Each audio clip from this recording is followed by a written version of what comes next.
Good evening. Welcome to the Central Pennsylvania World War II Roundtable. My name is Bill Bridenstine. I'm the treasurer. I'd like to ask that you all silence your cell phones, please. And if you could all stand and join in the Pledge of Allegiance.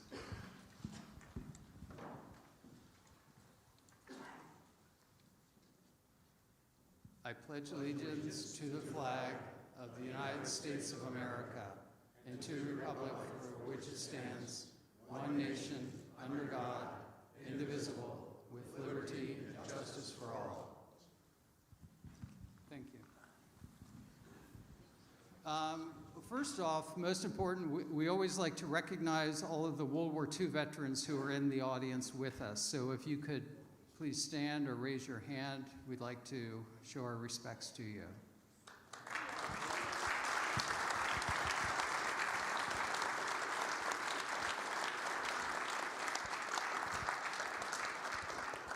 And also, in general, all veterans, please stand and be recognized as well. Thank you for your service.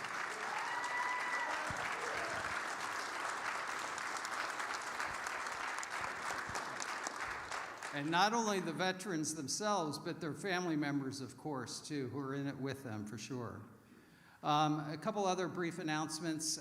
We have our helmet committee in the back of the sanctuary. As you leave, we would appreciate any donations you care to make. That helps us defer some of the costs that we incur here with the roundtable meetings. There's also outside in the lobby some forms that you can donate as well in the honor of or memory of a family member. We have coffee mugs from the roundtable for sale, and you all saw the book table as well, which are all donated books, and any funds proceeds go to the club. Also, Leon Reed, who will be speaking with us shortly, he has a few books for sale afterward as well. We do record all of our programs, and they're available on YouTube about a day afterward, so please check us out and tell your friends as well. And we also have a new Facebook page, believe it or not, Central Pennsylvania World War II Roundtable of Harrisburg. Let me see. So other than that, we have a few other, before we get into the main program, we have a few upcoming programs. We meet again January 4th. Bill Balabano, sorry if I messed that up. He's a merchant marine. He'll be here. Balabano. Thank you so much. Appreciate it. And February 1st, we have Andrew Biggio, who's an author, and he'll be joining us. And then March 7th, Michael Mockers is a French resistance fighter. So those are some of the speakers programs we have coming up. And of course, today is a very special day, as you all know, so I'm sure you can remember what happened 82 years ago today in Hawaii, Pearl Harbor. So, and other than that, we do also have some longer term things I'll mention. We have a, Leon Reed, who I mentioned, will be hosting a Battle of the Bulge conference with our friends down at the World War II American Experience, the museum in Gettysburg. If you haven't been there, it's really interesting, well worth a trip. But on January 27th, he'll be hosting a one-day conference on the Bulge. We also, there's a conference in Florida that I'm involved in, actually the same weekend. Unfortunately, I won't be able to be in Gettysburg because I'll be in Florida at a conference. And also, a little bit longer term, Jeff Patton, who is our vice president, his father, who runs a World War II roundtable out in Minnesota, he's actually taking a group to Normandy in May. So those are a few things coming up. And I do have information on all of those, so if anyone's interested, please come talk to me after the meeting. I'd be happy to share with you. So without further ado, I'd like to introduce next Patty, who is going to read a brief article written by her father about Christmas during wartime. Hi, my name is Patty Bowers. I'm a director of the Round Table, and my father, Thomas Miller, was in the 17th Airborne as a paratrooper, and he always got very quiet around Christmas, and I never understood why. Until after he passed, I saw an article that he had written a letter to the editor of the Patriot News. It said, "For the Battle of the Bulge veterans, Christmas has a different effect. My wife and I walked through the malls and heard the Christmas music and saw many busy shoppers and excited faces. For thousands of veterans like me, the Christmas season brings back heartbreaking memories of the past. 57 years ago at Christmas time, we were about to enter the jaws of hell that would scar our lives forever. But we don't think of the snow forts we built as children or the fun we had playing in the snow. For me and thousands of veterans of the Battle of the Bulge in 1944, we had to exist in snow-covered fields, living like animals in Belgium and Luxembourg. It was one of the worst winters in European history. The casualties were double the casualties of the Civil War, counting both sides.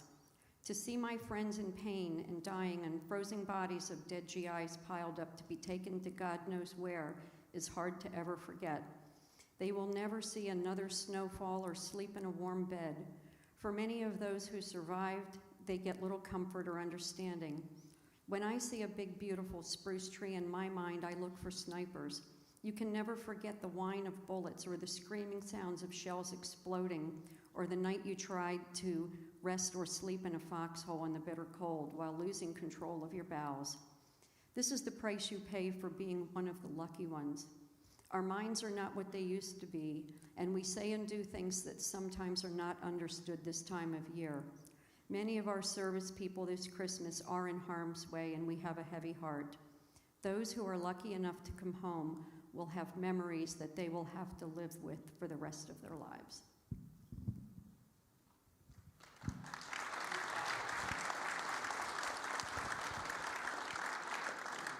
And now I'd like to hand the microphone over to Leon Reed, who's with the Battle of the Bulge Association, and he'll be speaking to us briefly for main presentation.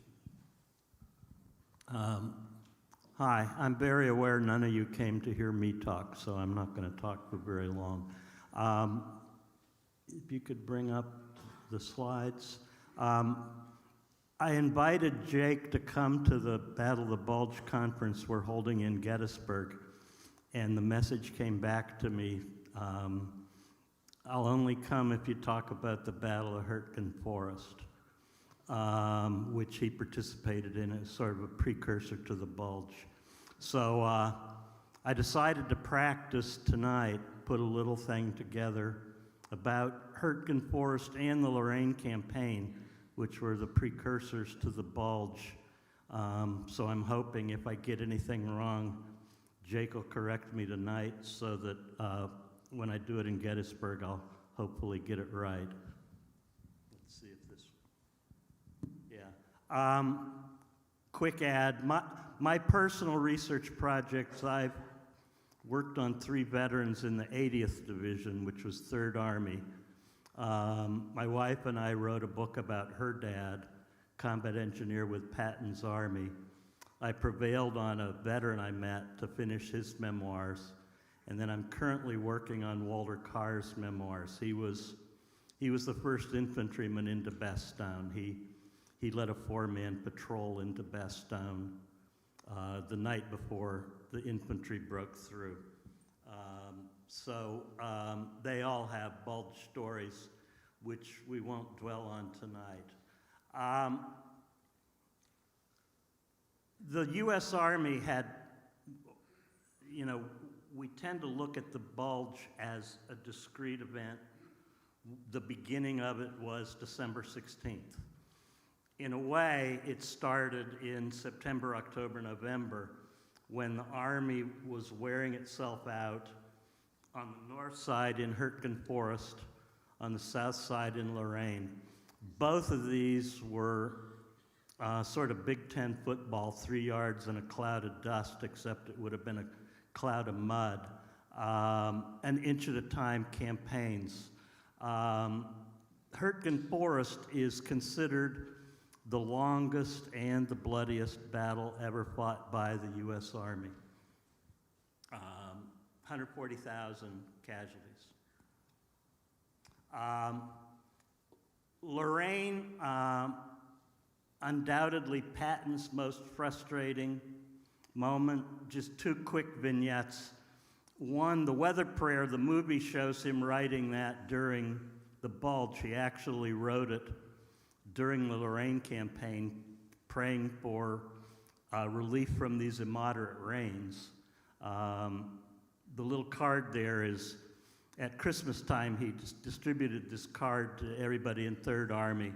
Christmas greetings on one side, the weather prayer on the other side. The other thing is a letter he wrote to George Marshall. He was so disgusted with the whole affair. He said, I hope that at the settlement of the war that we insist mock serious, of course, that we insist Germany hold on to Lorraine because it's such a wretched place. I can't imagine a worse punishment than forcing them to hold on to this miserable place. Hurtgen Forest, I can't see the back, so I'm going to look up here.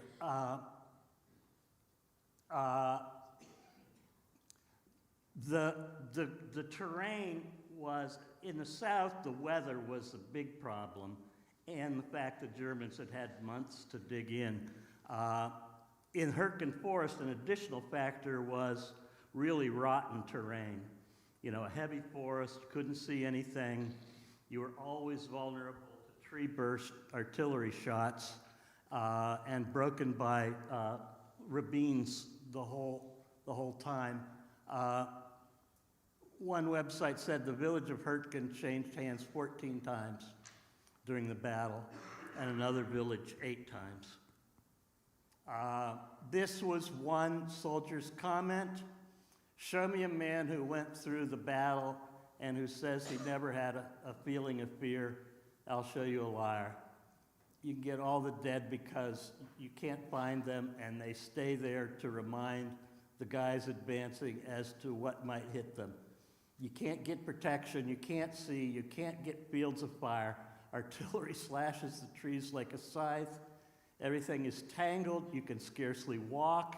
Everybody is cold and wet, and the mixture of cold rain and sleet keeps falling. Then they jump off again, and soon there is only a handful of the old men left. Additionally, in both campaigns, as well as in the Bulge, feet were a big problem. Wet feet. Army policy was a change of socks every day, but that wasn't anywhere near remotely possible. The point is, when the Bulge started on December 16th, this was not, the units that immediately participated in the Bulge, with the exception of the 2 brand new divisions, the 106th and 99th, the 4th, the 2nd, the 28th, these were divisions that were battle-hardened, true, but greatly under strength and exhausted from a long, brutal fight. The replacement system by this point was breaking down. The casualties were so high they simply couldn't keep up with them. They were taxing rear echelon units for infantrymen. The strength of a division was only 20% were riflemen. So if you read that a division took 30% casualties, their fighting forces basically wiped out. Hurtgen and Lorraine were 2 of the toughest campaigns of the war, and the armies that fought in the Bulge were either exhausted or full of replacements, perhaps both, at the start of the campaign, which makes the fight they put up resisting the German breakthrough that much more impressive. So I think it's helpful to think of the Bulge in combination with these 2 battles. And with that, I will sign off and sit and listen to Jake with great interest. Thank you very much.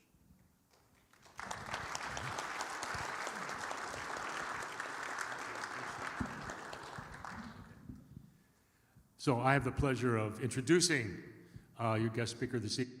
I must, however, apologize that Benjamin Berry, another of our veterans of the Battle of the Bulge, could not make it tonight. I only found this out this morning when he called.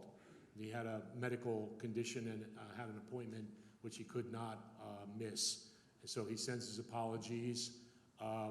Maybe you can have him come up some other time. He's 100 years old as in September. He was in the Quartermaster Corps, attached to the 3rd Army, and landed at Omaha, plus D-Day plus 22, and all through France, and through and into Belgium and Luxembourg, and the Battle of the Bulge. So then in, of course, the occupation, finishing up in Western Bohemia, the Czechoslovakian occupation. So he is in good health for the most part, slightly immobile, but he generally, he and Jake both come out and do these programs, and he just couldn't do it today. So I apologize for that. So I'd like to introduce Jacob Ruser, known affectionately as Jake Ruser, and we are members of the Delaware Valley chapter. That's the Philadelphia area Delaware Valley chapter of the Veterans of the Battle of the Bulge, the 4th chapter founded. And we meet at the Navy Yard in the chapel. The Navy, it's formerly the Chapel of the Navy Yard. Now it is the Chapel of the 4 Chaplains, which has a World War II connection. Of course, the 4 chaplains were torpedoed on the Dorchester in 1943 and went down with the ship after they had given up their life jackets. We meet the last Wednesday of every month, and you're all welcome to come at 12:30 and enjoy free pizza, which we always have, and we talk and make plans and discuss pardon me, the events coming up, et cetera, et cetera. We have 3 veterans of the Battle of the Bulge. One is totally immobile, and he lives in New Jersey, and he can't. He was 285th Field Artillery Observation Battalion. That's Frank Ty, and he's going to be turning 99 in around the same time as you. Yeah. Oh, he's 1 year younger. Sorry. Okay. And Jake is also, so he's a founding member of that, and I've been a member for about 25 years, but just recently became the president of the organization, and we're trying to move ahead. But when I first joined, we filled the room with veterans of the Battle of the Bulge, and now we're down to 3 at this point. But he's also a member of our American Legion post, the Benjamin Franklin post of the American Legion, which meets at the Union League, and I'm an officer of the post, and Jake's and Benjamin are both members as well. And they were honored, both of them, the Philadelphia Veterans Day Parade. Philadelphia has 9 years now. It has on the first Sunday of November, they have a huge parade, and our post marches in the parade. And we always sponsor a vehicle. We have been sponsoring an M5 Stuart tank. It was unavailable this year because it's being reconstructed. So we used a deuce and a half from the World War II Museum in Gettysburg, Adam Buck, and that always follows behind our color guard as we march in the parade. And this year, the special honor for Jake and Benjamin was they were named Parade Grand Marshals. And they got to ride in convertibles, and they were accorded great honors and interviews with all kinds of news, media and this and that, and they deserved it certainly, and they really were magnificent and dignified and informative and great representatives, of course, of the United States and of the city, both being city from Philadelphia, as well as the United States Army. So I'm not going to keep you too long. Just wanted to give you some of the highlights. And we do have a signature card with Jake's picture then and now. And he'll sign these for you. for a small donation to cover the costs afterwards. And I also have a few from Benjamin Berry as well that I brought along. So 2nd Battalion, 12th Infantry Regiment of the 4th IV Division, a combat medic, highly decorated as you can see, and something that a lot of people can't say is he is a knight of the Grand Duchy of Luxembourg. And he was named a knight, he and Benjamin both, a chevalier de médaillon militaire de Grand Duché de Luxembourg. And they were both awarded this great honor in the Luxembourg Embassy in Washington about 3-4 years ago. And so they are Sir. They must be addressed as Sir, although I don't think he'll insist on it. So without further ado, ladies and gentlemen, Jake Ruser. I got a mic on.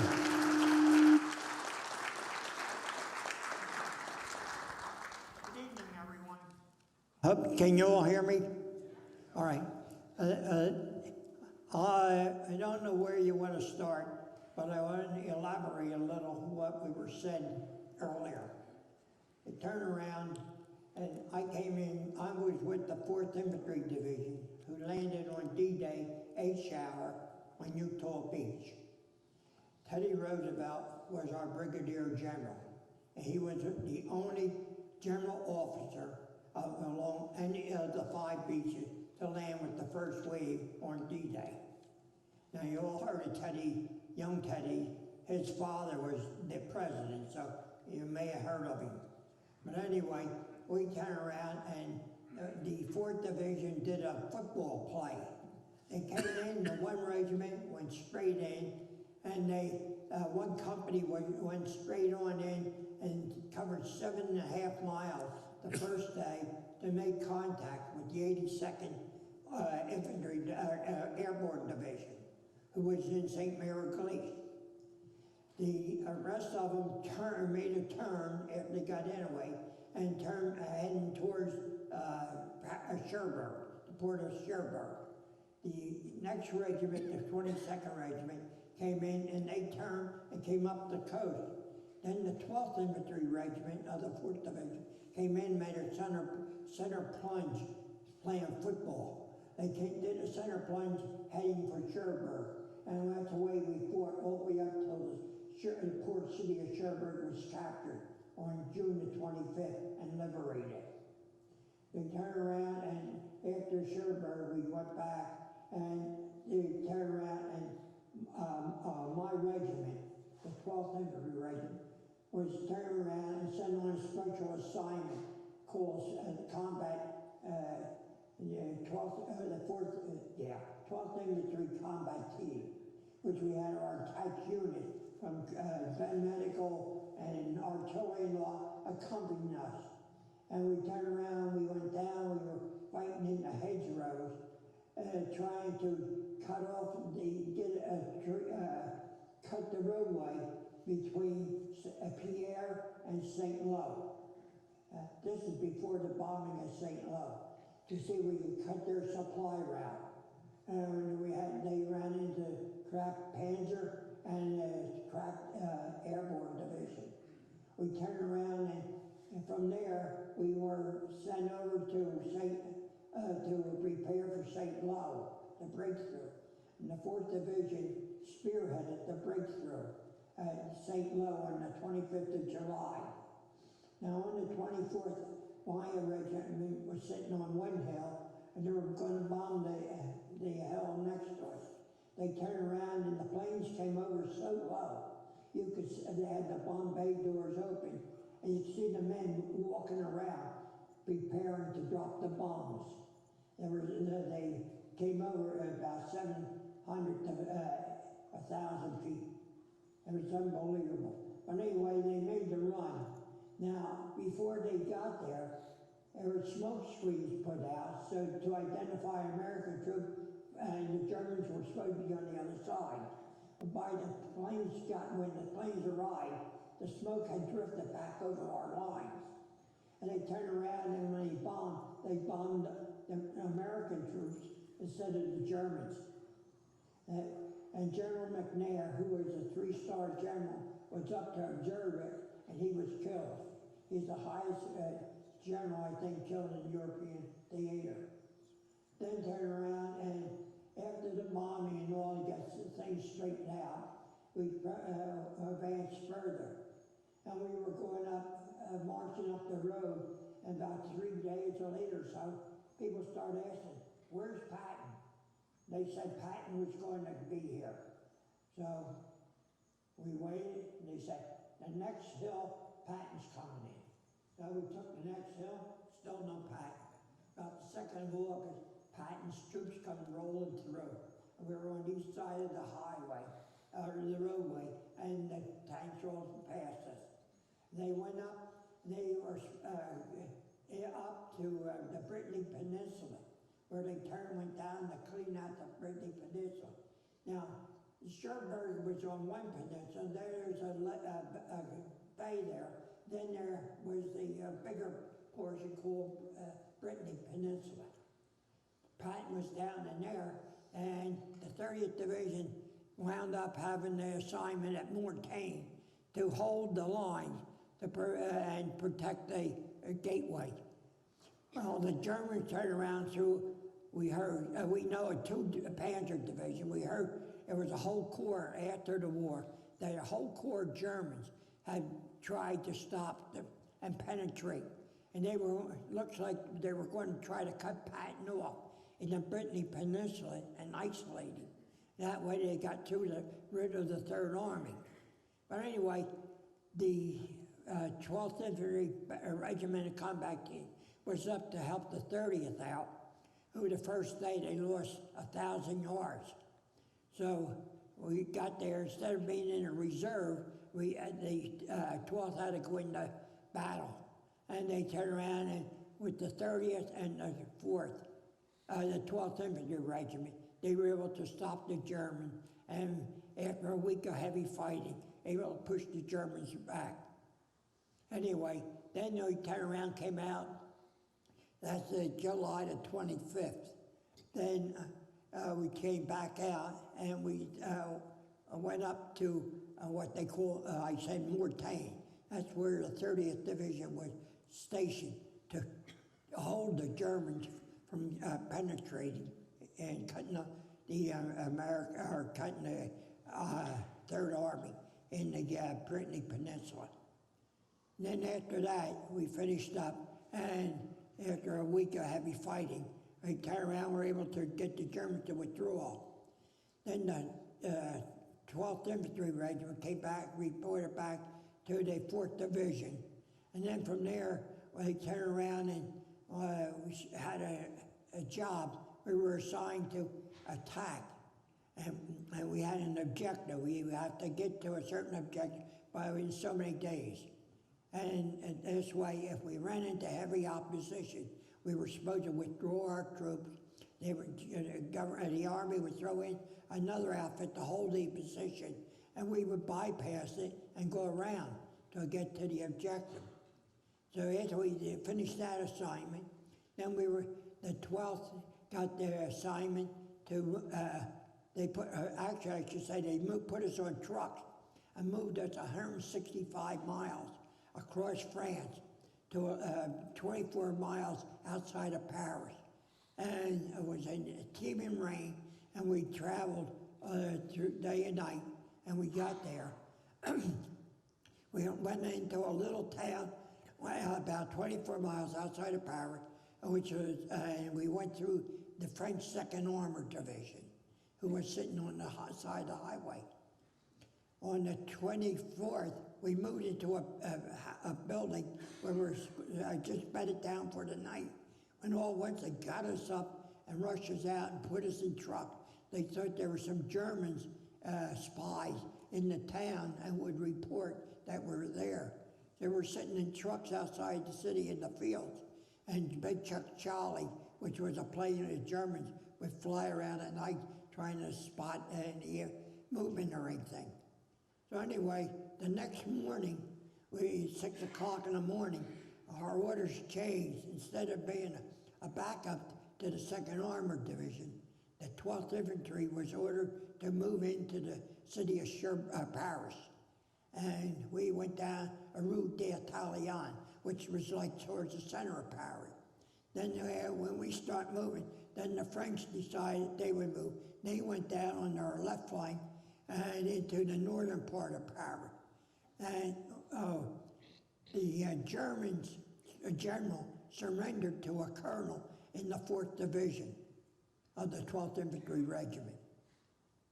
Anyway, after we liberated, and you talk about a ceremony, we were going through on trucks, and the people came out like there was no war, and they were all over your trucks and everything else. They couldn't be happier. And they brought out some bottles. We heard they had champagne hidden. Well, they brought out these bottles, had dirt on them yet, and offered to everybody a toast. So we had a little toast, had quite a celebration going into Paris, or through into the center of Paris. Anyway, we stayed there overnight, and the next morning, I should say, that night we took a walk, and there's a zoo in Paris, in the city of Paris, and we went down past this, and people, we heard all this music. You went down to be newsy and see what was going on there. The French were celebrating, dancing and all in the streets. They turned around and all at once the gunshots started firing at them. So the FFA, Free French of the Interior, they turn around and they start climbing up the wall, trying to get there with some German snipers on the roof of some of the building, and they were shooting at the people. So then the FFA chased them, and the next day our outfit moved across the Seine, and there's a racetrack on the other side of the Seine River. And they were turning around, and our group, we set up the battalion aid station, 2nd Battalion Aid Station, in their canteen. And we were there, we were expected to make the parade, but the day before, the Germans moved out, and so we had to keep after them. So we were a day away when they made the parade in Paris, which you see on the stamp. The 28th Division was brought up to make the parade. Anyway, we turned around, we followed the Germans, and we followed them up, and on the 2nd of September, we turned around, and they were in Saint-Quentin, France, little town in France, near the German border. We turned around and liberated that, and we were there about 3 days waiting for trucks to come. They came and picked us up, moved us down into Belgium. And from Saint-Vith to Bastogne, the 12th Infantry had that widespread area. It's uncalled for by regulation, but they liberated all that. The Germans were withdrawing. So within a week, we were able to push the Germans out of that part of Belgium. Then we turned around and went in, and around the 13th, the 12th we moved into Germany, across the German border. On the 13th, we sent a patrol in through the Siegfried Line, and the 14th, the 12th Infantry Regiment moved through the Siegfried Line into this, fight the Germans in the German territory behind the Siegfried Line. Now the Siegfried Line was a line from the one border to the other, from the North Atlantic all the way through to the end of the, I forget, France, I guess that was. But anyway, they turned around and they were about 4 feet high, small columns that was concrete poured in the ground so tanks couldn't get through. And they would just have a driveway through at certain locations. Anyway, we were able to penetrate that on the 14th of September. And we fought in there for about 3 days before we were able to take control of the first line of defense of the Siegfried Line. But that first line where we went in was overlooked the Cologne Plain and the Ruhr Valley. So after a few days, the 2nd Infantry Division was brought up to take over our positions, and we were moved to another position in Cheney Eiffel Forest, which is next door to the where we were in the forest where we were liberated, and the area, I should say, where we were liberated. And we went in and we cleaned that, and we're cleaning that out. Now, I was on the litter team, and we had to, had a long carry.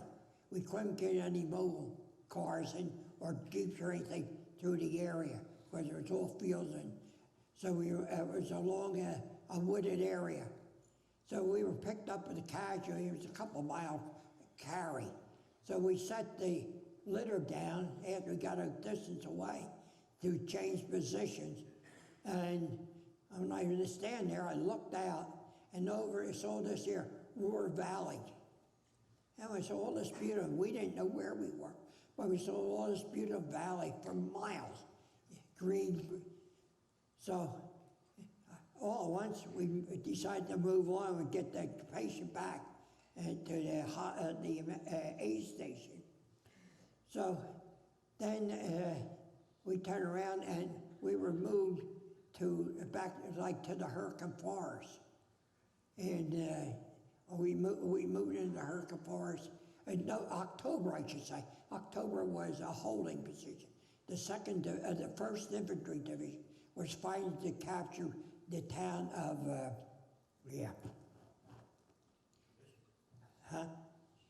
No, the Germantown. First Germantown was liberated. Anyway, they turned around, I can't remember. Right now, and then anyway, after they captured that, then we were on their right flank. So we were moved over to the Hurricane Forest. And the 28th Division on the 2nd of December relieved the 9th Infantry Division, who was there from the end of October until the 2nd of November. So they turned around and when the 28th relieved them, they jumped off on an attack. And they turned around and I think it was the 4th, they jumped off on the attack to try to capture that Siegfried, go through the German Siegfried. It all wound it through. And it was like the second defense in the Siegfried line, was a wide area. So anyway, the 9th Division received a lot of it was like slaughtered. And they turned around and our outfit, who was the Regimental Combat Team 12, was ordered up to, which means you carried your own artillery support, your medical support, and all those other supports that went with it. They turned around, and we were moved into the thing. But on the way up, it was the team in rain. Our group was, our orders were changed where we would not just back up the 28th, the 109th Regiment of the 28th, but we were now part of the 28th, and we would turn around and replace the 28th, the 109th Regiment of the 28th Division. So instead of taking the long route around, the good road was team and rain. We took the back road. Now the truck started slipping off the roads because they were narrow, muddy, and everything. They slipped all over the place. So anyway, we finally got there, and I think the first trucks arrived around midnight on the 6th of December, or the 6th of November. Which meant the balance of the exchange all got there on the 7th of November. And they moved up. Now it must have been a 2 or 3 miles from where they got off to where they had to get to the front lines. To get up to the front line where they were, they had about 1.5 miles, and then go down a deep ravine, go up the other side, and then travel across an open plain. But when they were going across the open plain, they were mowed down. The Germans had a well-fortified defense. You couldn't see it till you were on top of it, and they would open fire on you. Well, anyway, we moved in the 7th. On the 10th, we were ordered to make an attack to try to get to an objective, take a town. And they turned around, and while we were standing there moving to position for the attack, I looked across from me, and maybe 30 feet away was this nice piece of ground, green grass in the middle of the farm. And they turned around with all these American bodies stacked up. You say, my God, how can, in your mind, how can this happen? In the middle of a battle, they were neatly stacked, weren't thrown on a pile, but neatly stacked, 4 abreast, crisscross, shoulder to shoulder. And they turned, so for 50 years, I wondered in my mind, you would think about it, how could this ever happen in the middle of a battle? Well, the 28th Division, Pennsylvania's 28th Division, turned around, supposed to, on the 50th anniversary of their fighting in the Hurricane, they presented a mural up in Indian Town Gap. And in the museum up there, this mural is supposed to show the Americans and Germans working together to gather up the dead and the serious wounded casualties and bring them into a 28th Division medical aid station. So after we learned that, it cleared up in my mind, made some sense how these bodies could be stored. And now in the bottom, they weren't intermingled.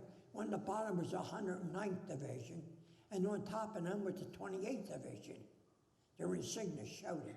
So you wonder, how could how they get stuck now during the war? And then when they said that the 28th called a truce, then it made sense. I mean, the 109th had a call a truce, and then the 28th had a call. So there's 2 now, or somebody say they're reading there's 3 truths. So I don't know where that 3rd comes in. But they say they were given, the dead were given a respect of neatly not being thrown on a pile, but neatly placed on the ground, and all these piles. And that's the first time. Now I traveled from Utah Beach all the way through and never saw anybody stacked like that or dead. So it was like a slaughter when they, so you're going to hear more about what they just said, the Hurricane Forest, because the Hurricane Forest was like a good division. I went in, and within hours, they were like going through a meat grinder. They were all chewed up, and they had a lot of dead and wounded. So, but that's a gruesome part of the story. But these are things that's going to come out, I think, in the near future, as historians start looking into the Battle of Hurricane Forest. Then we turn around, and after we got beat up in the hurricane, the 12th was part of the 28th Division. As I said, that we took over the 109th. Then the 28th was relieved on the 16th of December. So they turned around, and when they were relieved, the 4th Infantry Division, Balance of our Division, was brought up. And they took in positions next to where the 28th was. The 8th Division replaced the 28th Division. The 8th Division and the 4th Division now next to each other. And instead of us, like the 28th was relieved, moved to the Luxembourg area to recuperate, get new, bring their strength up to the table organizations, and turn around and get their some of their equipment restored. And the 12th regiment was transferred back to the 4th Division, so we went online. We were there for a month, where the rest of them only were there about 2 weeks. But they were all the outfits went in was so demoralized and destroyed. It's a disgrace. But anyway, we were after we with the 4th Division, and on the 16th of December now, a month later, they turned around and the division was relieved by the 83rd. Now what happened? The 83rd was sitting in Luxembourg City, I heard 3.5 months. They had 1 casualty from interdictory fire. It was a a front line, but it was only a hold. They weren't pushing their battle through there. They were just firing back and forth, keeping in contact, sending patrols in to check out what there was going on behind the lines. Anyway, we were moved, we changed places with the 83rd. They brought one company up, we'd take one company back and put them in the position. Now all the companies were intermingled on the move when they moved them from the Hurricane down to Luxembourg. So on the 14th and 15th, they turned around and realigned by regiment and by battalions. You tried to line the companies up with their right battalions and all. Excuse me. Then they turn around and after the night of the 16th or the 15th, our outfit moved into a hotel in Consdorf. And it was the first time we had beds from before D-Day up until the battle at the December 16th, when the Battle of the Bulge started. During that, we were sleeping up in the hotel, and all once around 5:30 or 6, between there, all these shells start flying over the hotel. What the heck's going on? So we found out that's when the Battle of the Bulge started. So we were routed out of our beds and had to go down in the basement for security. But anyway, that was Saturday, they turned around and there was a wedding across the street. There was a church across the street from the hotel. And it must have been 10 o'clock or 11 o'clock, the thing. And as the church bell rang to call the people for the service, they turn around and all these guys are standing out in the street with their tucks on, long tails, and their bride and the grooms or the bridesmaid were all dressed up, waiting for the service to start. With that, as soon as the bells chimed, the Germans started throwing shells over. Well, anyway, they got through the wedding safely because the shells went over the church. They didn't fall between the hotel and the church. They went over the church. So they survived that. Then they turned around, and after that, we turned around, and when the battle started, our lines were all cut off. Now, like I said, the 83rd Division was at full strength, so their line of defense was very close. But when we got down, we were missing a lot of personnel. I'd say about half our personnel had to be replaced. So our lines were all white, and the Germans just walked right through. But we were lucky. They only probably sent patrols in to check them out. And then all our communications was cut off. Our line companies we'd be on line, but then they were living in buildings too. So most of them were in buildings, and just those who were on duty at night would be on guard duty and all, or during the day. But anyway, when the Germans infiltrated on the night of the 16th, or the early morning of the 16th, they turned around, either they cut off the communication, or the artillery and mortar shells destroyed our communication. So all the companies were cut off from each other because the wires were cut, and they were cut off from their battalion A station, which was their command point. They turned around, and everyone had to turn around and take the responsibility and do themselves. They had no officers, most of them. They were independent. So the soldiers themselves got to be given a lot of credit for surviving.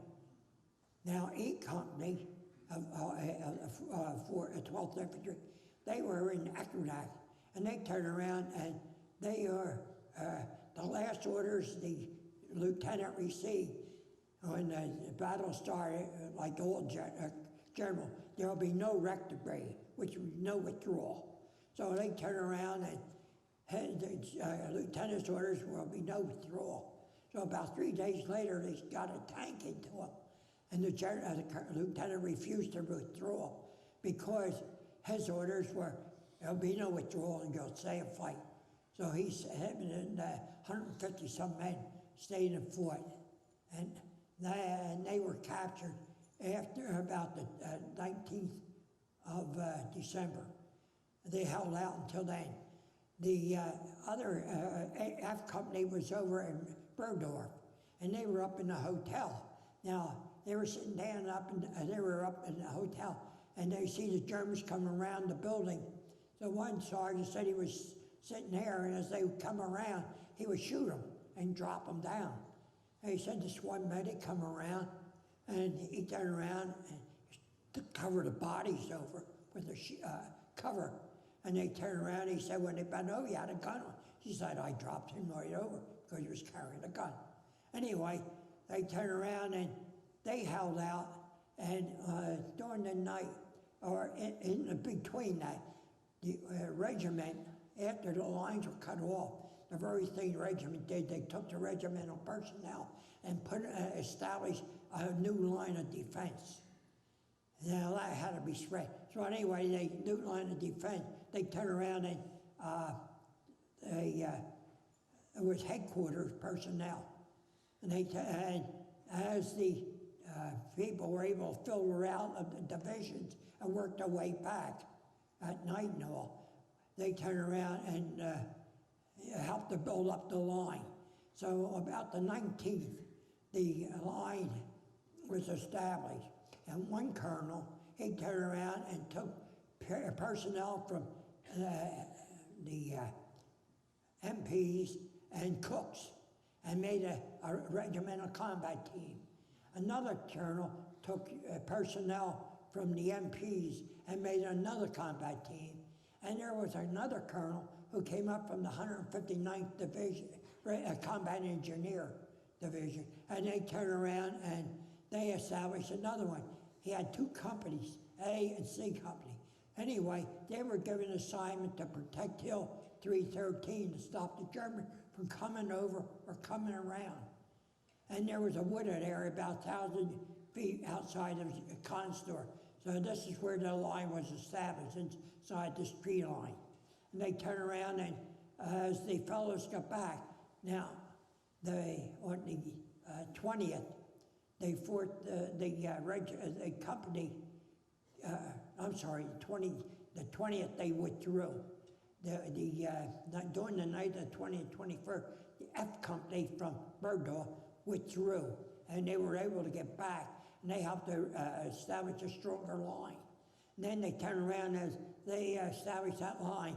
The 21st, the Germans attacked with, I guess, only a squad or so, and they were pushed back. So with the combat engineers and all these other replacements, they established the line.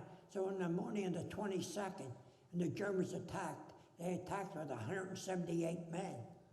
I guess a whole patrol or a squad. And anyway, they turned around and they attacked. And the orders were, wait till they get on top of you.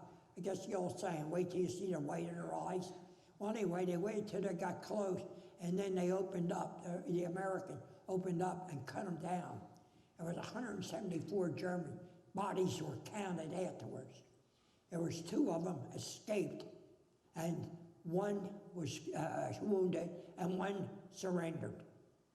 And that was the end of the German attack. They stopped their attack. They had no more men there. They attacked again. So a colonel was taken prisoner a day or so later, a German colonel, and he said what a slaughter it was to see so many good men lose their lives. But anyway, after that battle and our lines held, then my CO, now in July, we were, when I said about, we were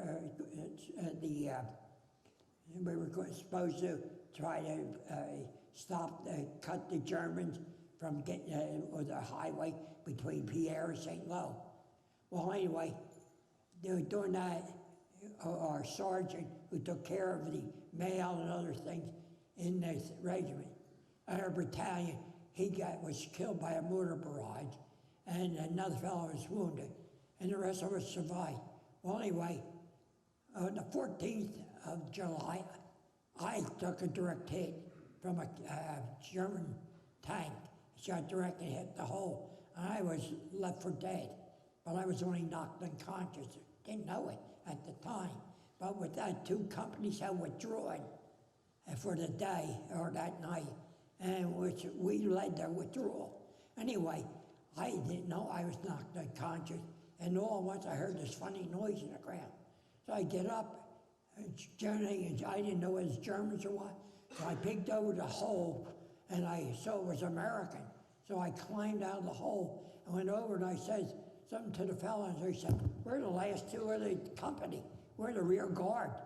So I said, okay, so I followed them in. When they turned to go where they were bivouacked, I turned to where the aid station was. And I go walking in, my CO's talking to his assistant. And all at once he turns around, and he had a strange look on his face. You say, it looked like he saw a ghost. Well, he comes walking over to me, he said, "What are you doing here? You were reported killed." So I forget what I said. But anyway, I went to where my hole, and he came over and told me to get my stuff and sent me back to regiment. So I went to get a good night's sleep. Anyway, the next day, we turned around, and I wasn't on, but the day after, I was back up, and our their squad was moved up to a forward position.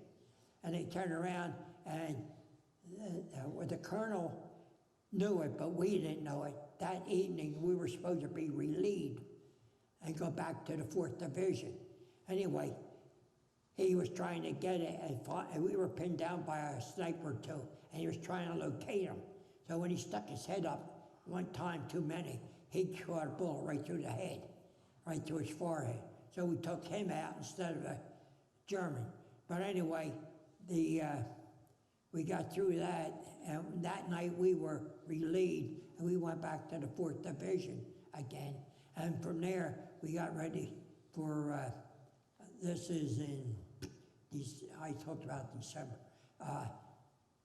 It's going into January. And we turned around, went through.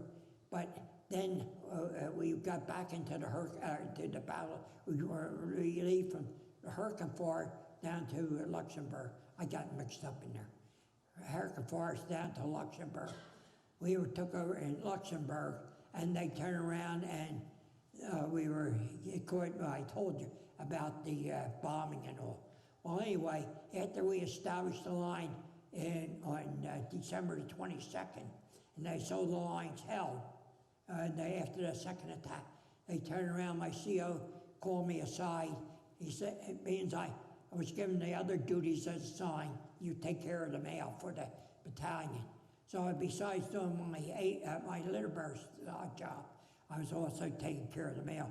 To see it, all the aid men and all got their mail. Anyway, we didn't have mail for over a month, from October up until December. And this was the 22nd, so it's almost 2 months, we'll say. We didn't have any mail. So my CO said, you're the mail clerk from battalion going back to regiment, and you're going to pick up the mail. I said, okay, because I figure I would get it when it comes in. So he said, I took the privilege of volunteering you to go with him. Oh, I said, all right. He said, but you better hurry up. He'll be leaving in a few minutes. So I grabbed my helmet. I go to start out, and he said, oh, wait a minute. He handed me an envelope, told me who to deliver to at regiment. Now I'm now a carrier. I didn't know that. But I turned around and I rushed over to headquarters, and the sergeant and his driver were just coming out to get in the Jeep. So we turned around, I climbed in with them, and we went back. And we got back to Highway 11. That's where the highway ran into Luxembourg City and ran past Radio Luxembourg. When we went around past Radio Luxembourg, we were about a mile down the road when we were stopped by a checkpoint, which was a division checkpoint. And they were checking to make sure you were legal and all that you weren't a German spy or because they had these German paratroopers had been dropped behind our line, and they were spied and supposed that do sabotage work behind our lines. Well, anyway, we got through our checkpoint. We went on back to regiment. We took care of our business. And with that, the sergeant came up with a jeep full of 6 or 8, a whole jeep full of mail for almost 2 months. And they turned around and him and the driver pulled up. They picked me up and we're on our way back. Now, on the way back, we just stopped about a mile below the first checkpoint, which was division checkpoint, by a First Army checkpoint, which was established since we came down. And they turn around, and the MPs are going through, and the serial number on our Jeep, which wasn't the exact serial number they were looking for the German paratroopers and spies were supposed to have. So, very nicely, we tried to talk our way out, but they invited a police escort back to Luxembourg City, to the Chief Provost Marshal of the First Army. Back there, they turned around and checked our, to find the records, what they were supposed to be looking for, and they found the letter identifying it.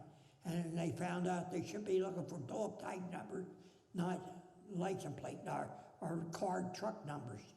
So anyway, they let us go. We could go back. So we went through the first checkpoint, which First Army, and we told them they're supposed to be looking for your dog tag numbers. And we went back to the division checkpoint and on back to battalion. We walk in the battalion, and first thing they say, "Where were you? What were you doing?" We called the regiment for 2 hours, and they say you left 2 hours ago. Oh, we started explaining what happened. And after a while, and when they took us back all the way back to Cherbourg, Luxembourg City, they turned around and said, "All right, we're glad you made it back." So they got a chuckle out of it. But anyway, we got back. And then the 24th, my CO called me aside again and said, one of our Jeep drivers is going back to get some work done on the Jeep back to regiment. He said, "Why don't you go with him and deliver this envelope?" I said, "All right." And I went back, and we got there. I go in, delivered the envelope. The Jeep driver went on to a service company who was back in Luxembourg City. And next thing, I walk outside, he gets some air, and with that, he pulls up in the Jeep. And I said, "What happened?" He said, "I got a phone call, we got to get back as fast as we can." So on the way back, he said, "I think we're going to be relieved." And I said, "That's good." Well, on the way back, we came back Highway 11. He had the speedometer, and he only went up to 55 miles an hour. He had that about 5 miles past that, all the way around to the 180 degrees. And I find out he was a driver on Indianapolis Speedway before he went to surfing. So we made some time coming back. But we got back safely, and we were relieved. And that night, we were relieved by the 5th Division. And that was Christmas Eve, the 24th. So we turned around and we moved a few towns back, or villas they called, back towards Luxembourg City. And we had our, we didn't have Christmas dinner because we were on the battle line, and nobody knew what the situation was going to be. So they didn't defrost the turkey. So when we got back, they defrosted the turkey. So on the 27th, they had a nice turkey dinner for us. And guess what? It was my birthday. I didn't tell them that, but I still say I had a turkey dinner for my birthday. That was my 20th birthday. I celebrated during the Battle of Bulge.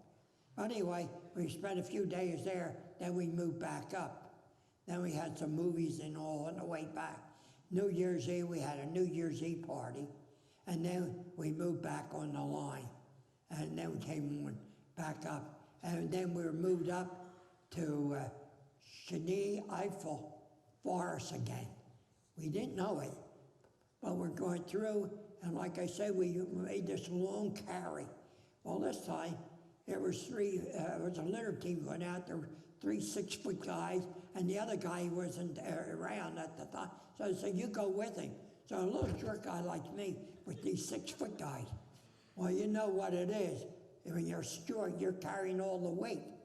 So they would get it back to around the spot where we stopped the first time, and we didn't know where we were.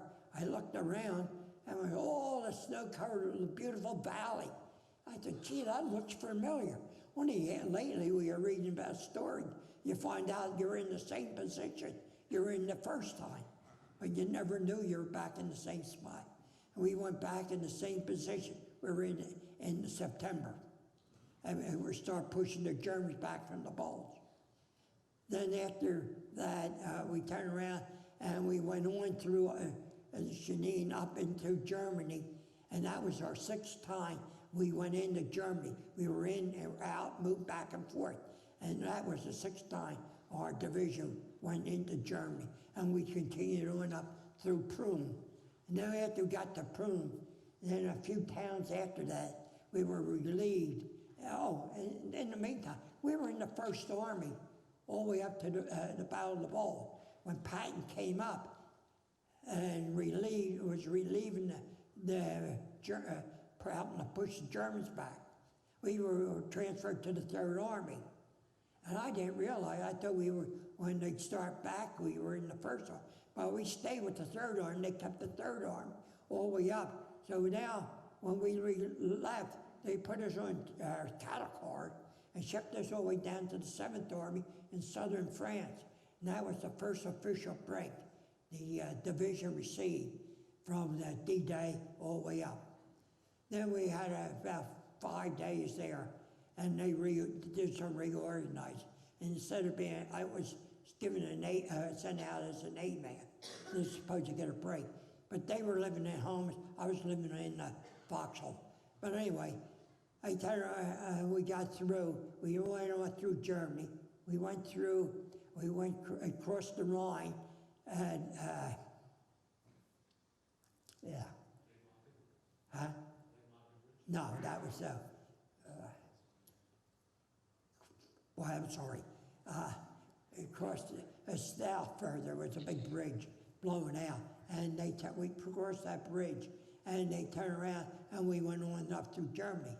Now, on Sunday was Easter. I went across on Good Friday, across the Pontoon Bridge. I was on there riding a half track, and we went up Pontoon Bridge, and we got across, and on Easter, the chaplain of the 12th Regiment Catholic had Mass in a church, in German church, and there was German women and all, and nuns, and all going to the Mass, and anybody who wanted to attend services was invited, and he's a soldier. I turned around and he had this here Mass, and then after that, they turned around and come out. Somebody found out Eisenhower's father was only 2 kilometers from where that church was. That's where his father grew up and was born. So we learn something new every day. But anyway, we went on through the area and on up through Germany. But I think that's probably it. But I guess I ought to go back and tell you. I forget something. I told you about my being. I think you're tired of it anyway. So I guess you better call it quits. You want to take some questions? Is there any questions now? Did I confuse everybody? So Jake got to tell a story about the Hurricane, which he wasn't able to do in past performances, and his spying, being accused of being a spy. Right, yeah. That was good. But he will love to take some questions. So I know there's a microphone floating around here somewhere. Yeah. Right. So.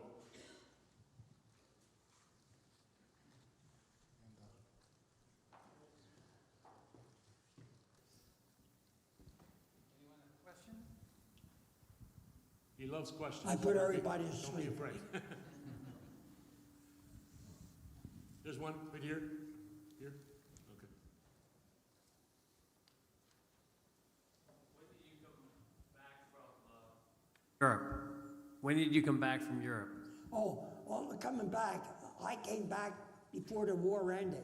I got high on points, and I was called out to report to the CP on the 18th of April. My command post, the CP is command post. I went to the command post, they told me to get my stuff and report to regiment. So I got back to regiment and they informed me I was being sent home on leave. I was coming home on a 45-day TD, temporary duty assignment. And I had to work my way back to the States. Well, I got back to Le Havre. We got our new jacket, got one of those new Eisenhower jackets, which they just came out with. And they told us about the wax and the Stars and Stripes, how they just were issued a week before. So everybody said, I don't want one of them. They're wax jackets. But anyway, they issued them, and I got to love the jacket myself. And anyway, we turned around and we went to the port, and they put us on our small boats and took us out to the ship. I came home on the SS United States. No, SS America, I'm sorry, SS America. And they turned around, and we sailed from there May the 1st. We left anchor and sailed to Southampton in England. We picked up 500 litter casualties, and then we headed back towards the States. So we were about halfway home when the war ended in Europe on the 8th of May. And on the day, about a day out of England, we were, during the night, excuse me, they detected a submarine. So the next morning, people went to get out. We were down the hull. The ship was where we were sleeping. And they turned around and tried to get out. And all the doors were locked. The hatches, they called them. And they turned around. We found out that they picked the German sub. It would have been hit. It would have helped to stop the flooding and slow the sinking of the ship. But anyway, we survived that, and we got out. And then I got a job working in the butcher shop. I had to work my way back to the States. So I worked in the butcher shop all the way back. So instead of relaxing, coming home, I had to work. But anyway, we got back, and on the 14th of May, the night before, now the war ended on the 8th, the 14th, this evening, in the evening, a submarine surfaced, a German submarine. He surfaced, surrendered to our captain. He could have sunk us for all we know, but he surrendered. And during the night, the Coast Guard from the Cape May came out and picked him up, picked the submarine up, and escorted it back to Cape May. And our ship sailed on into New York, where we landed on the 15th of May. So then I came back and went through, and then I got reassigned down to Thomas M. England General Hospital. The General Hospital was tough duty. It was on the boardwalk in Atlantic City. All those there hotels that was taken over and most of them were made for the hospital, part of the hospital. And you all heard of Haddon Hall. You all heard Haddon Hall, which is now Resort Casino. Well, I was assigned there on the 8th floor to take care of paraplegics. And the first thing, I'm staying there, and the first thing, they brought this new fella in, and both sides of his chair. I never saw a bed sore. I heard about them, but they were, both of them were about this big, 8 inches or more.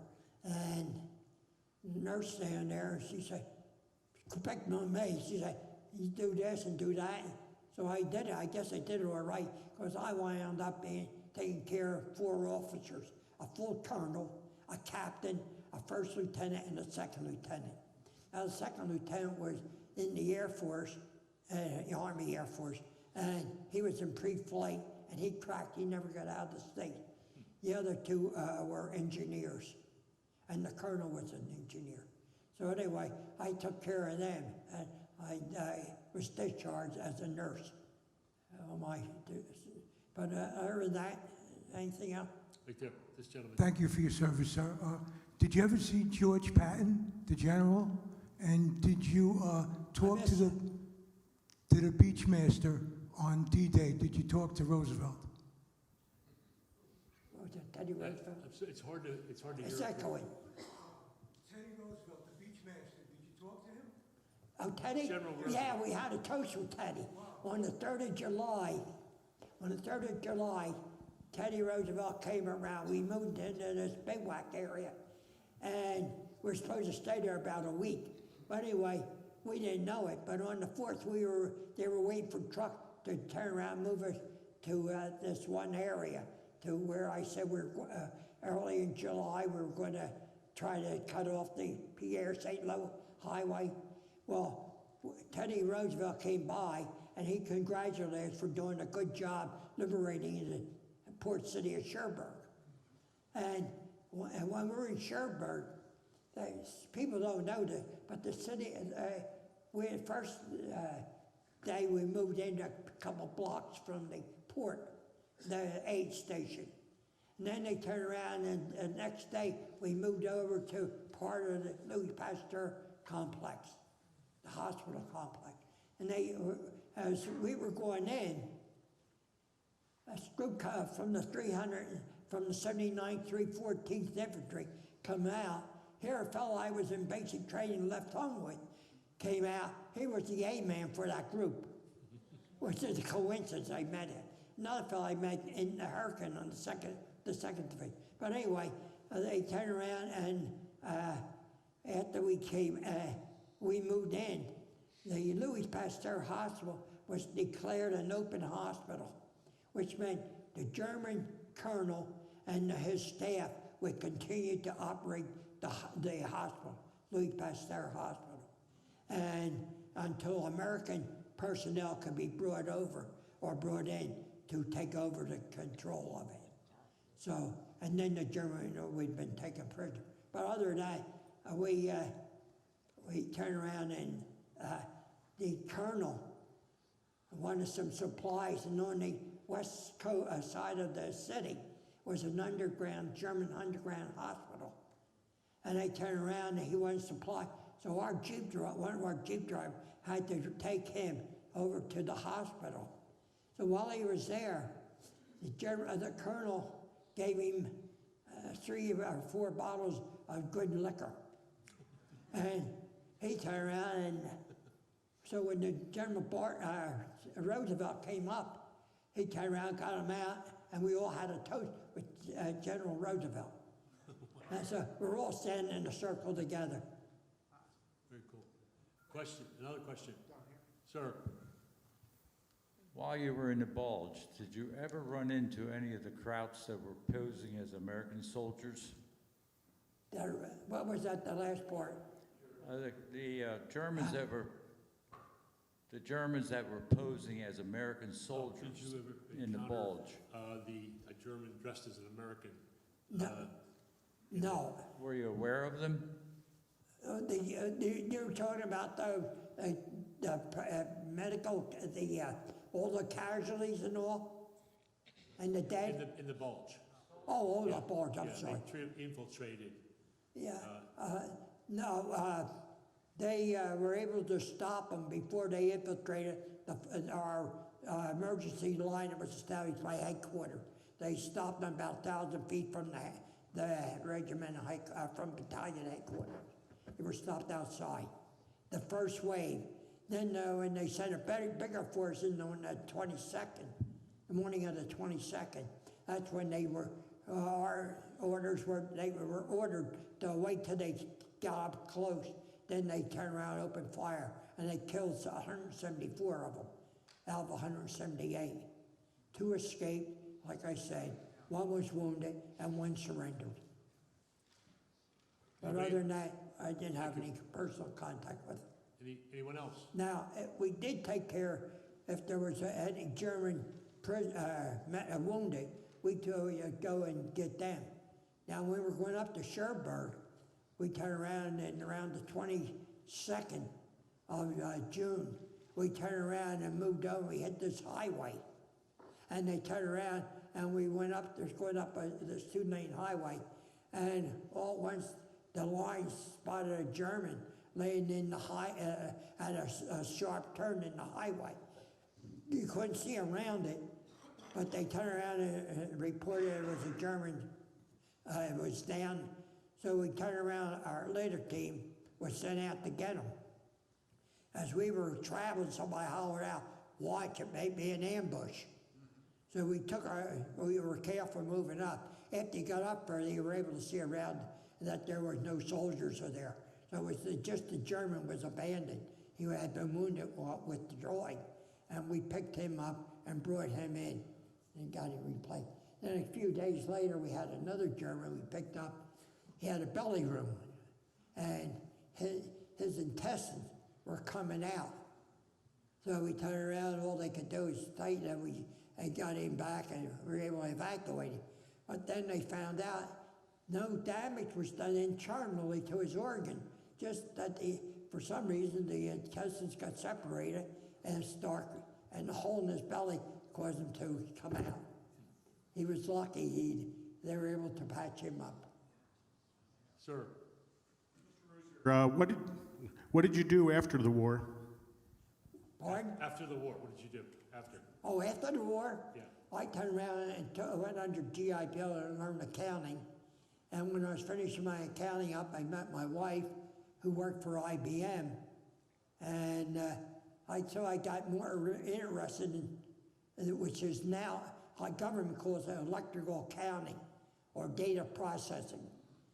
They're government agencies. But anyway, I turned around and went to school at night and learned how to wire the control panels on IBM machines and how to operate the machines.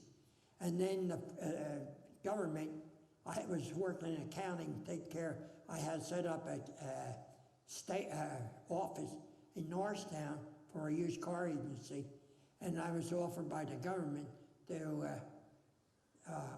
come down and for an interview. So I went for the interview, and I said it was too far to go. I lived in Conshohocken. And I said too far to go to 20th and Johnson in South Philadelphia, which is down near the Navy Yard, if any of us know it. Anyway, I turned around and the guy talked me into coming. I said, okay. So I went down for the interview, and he showed me an advantages. Most places, when you get on one type of machine, you'd be on maybe a year or so before you can move to another type of machine.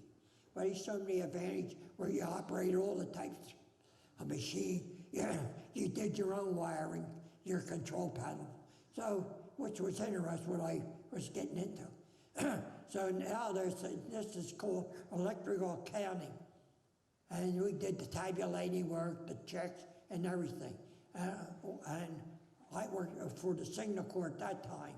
We later became, through the years, the U.S. Army Electronics Command, which we became the National Inventory Control Point for all the government electronics.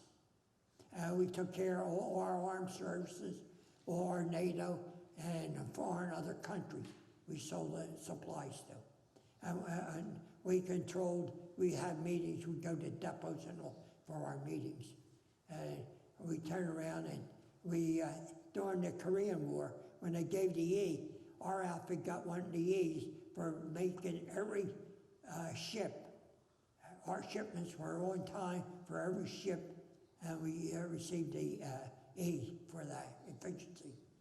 But other than that, I was in my 32nd year when I retired. So he was one of the first computer experts in the country, and now he doesn't do email. I don't even touch it. Go figure. I don't even have a cell phone. Anyone else? Final Anybody? question there, sir?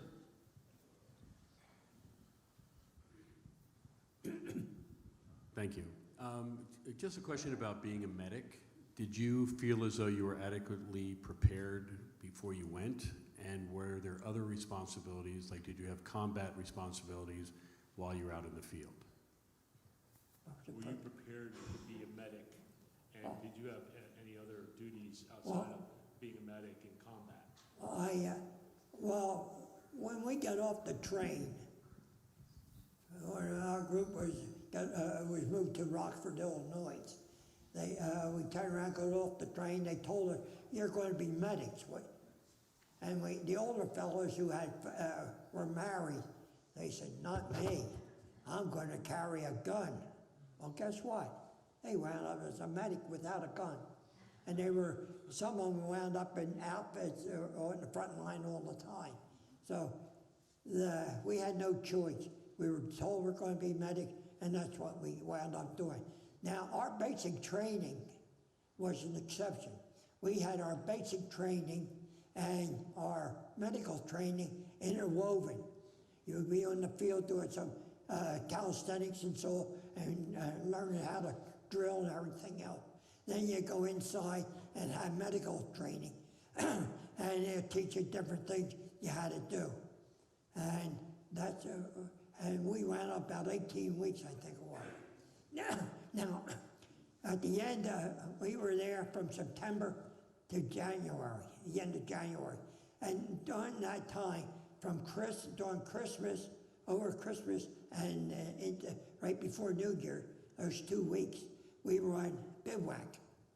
The day we went out on bivouac, that night it dropped to 0 degrees. And then we had our training, learned how to put up these big tents and pump tents, all kind of tents and all. And they try to teach us all that. And then they turn around and we were working in the field, and we were testing some new Arctic equipment out. So they wouldn't allow us to put up a pump tent or anything.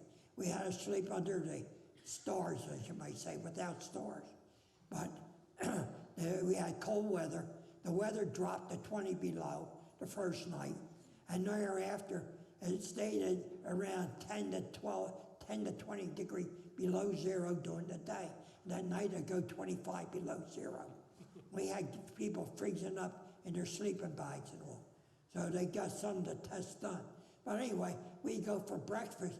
You take your mess gear, you dip it in a hot can to get it warm, and you put it under for them to take the egg. They take the egg and hit the pan, and all you could do by that time was frozen. You go over and dump it out in the pit. And all you ate that week was coffee. But other than that, we got through it, and but we had a very strenuous training, and we went through the spring into the fall into the winter months through our training. And like I say, we were in, and they teach you how to do different things, how to manage and all. Now, when we were in England, the first camp we went to was run, this cattery was engineer. It was an engineer camp. And an engineer camp. But for some reason, we were stuck in there. So it was a big group of us. And they turned around and we did engineer work for the first couple of weeks. Then they finally turned around and the weather was nice. So we went out in the field and learn how to do bandages in the field and take care of different things. We were giving shots to each other to test how to use a needle and everything. So anyway, we finished that week, and then we were separated. We went all different directions. And all the fellows I was drafted with, we were together up until this camp.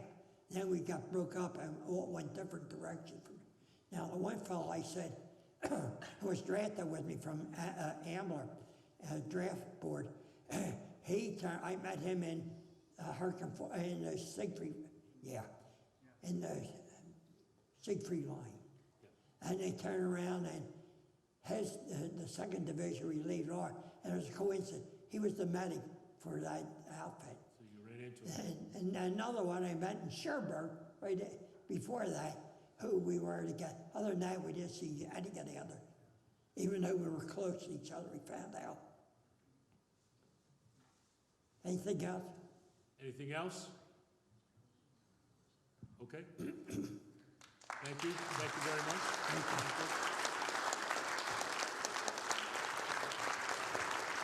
Signature cards.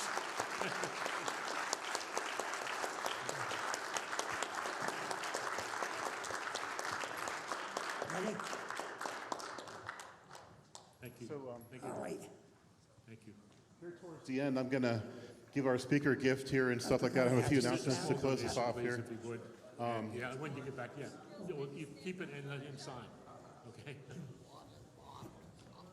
I'm his keeper. Gift for you, Jake. Oh, gee, thank you. Small token of our Oh, I appreciation. appreciate it. Thank you very much. Also, I come bearing gifts for some other people too. Here's one for you as well. Gift for you, Andy. Oh, sorry. Get out of your way. This one, and the animal for you as well. Oh, thank you. Merry Christmas. So everyone, just a few more announcements. I know some people want to get going already, but we have our normal drill. We have a few announcements at the end here, and so I just gave speaker gifts. We normally just give the speaker, but I guess Christmas spirit, we're giving some to the We have a woman, other her guests as father well. was in the 83rd, and they live. All right, so just a few more things, guys. I know some people are starting to leave here, but thanks to our speaker and also Andy for driving him. Thanks for Leon for the intro and the history. And next month, we're going to have Bill Balabanov, the Merchant Marine veteran, will be here as well. He's in his late 90s also. Thanks to all veterans. Our founder and first president, Bill Jackson's here right in front of me. Thank you. Thanks to all board members and other volunteers. And last but not least, please think about our helmet committee when you exit. We always appreciate your donations, and thank you very much. Have a good night. We'll see you in January. Thank you.